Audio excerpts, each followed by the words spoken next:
My name is Mr Garcia. I'm talking to you from California, from El Monte Adult School. We have a medical assistant program, and we're going to be introducing our new phlebotomy program hopefully by the end of this year in 2017. What I wanted to do was just show you a little bit of how to perform a venipuncture using the evacuated tube system. Okay. What we're going to need, I'll show you our supplies. Okay, our supplies we're going to need something for the patient to hold on to. Sometimes the patients can't squeeze. Okay, we're going to use non-sterile gloves, 70% isopropyl, and the evacuated tube system. Okay, first thing I'm going to do is wash my hands. Okay, I don't have the ability to go to a sink right now, so I'm going to use 70% isopropyl. I'm going to use a hand sanitizer to do this. Made a mistake. First, I'm going to apply the tourniquet, everyone, 3 to 4 inches from the puncture site. I'm going to make it nice and tight. Okay. I'm going to put the patient's arms like this, and then I'm going to kind of put it in a position where I can actually palpate the vein. I'm going to palpate the vein using the index finger. Automatically, I know to look for the medial vein, I know to look for the basilic vein, and I also know to look for the cephalic vein.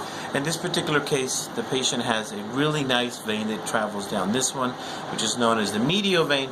I'll palpate this way, and I also palpate this way. This way it tells me the fat, how big the vein is, and this also tells me the direction of where the vein is going. So what I'm going to do now is go ahead and take this off. Now I'm going to use 70% isopropyl. I'm going to clean it, give it a nice clean, and kind of let it air dry. When I let it air dry, you should let it air dry for about 30 seconds before you start. In the meantime, I will assemble all my equipment.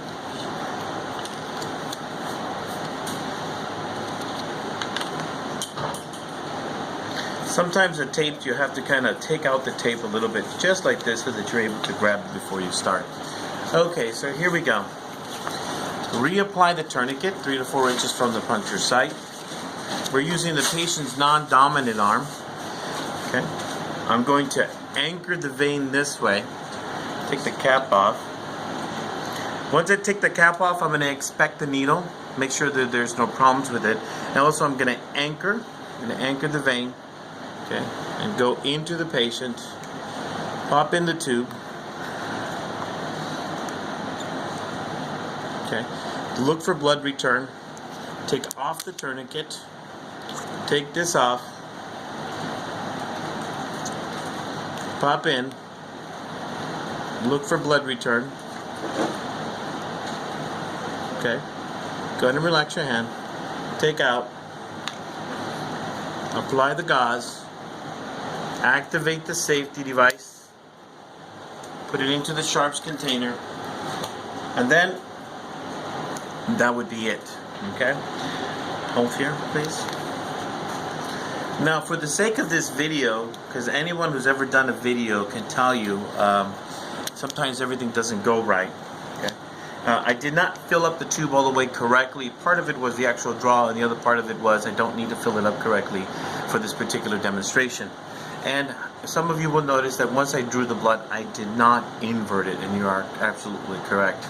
Okay, one of the things about being an instructor is being able to find out when you do your own mistakes. So once again, everyone, this is Mr. Garcia saying hello to you from El Monte Adult School in California.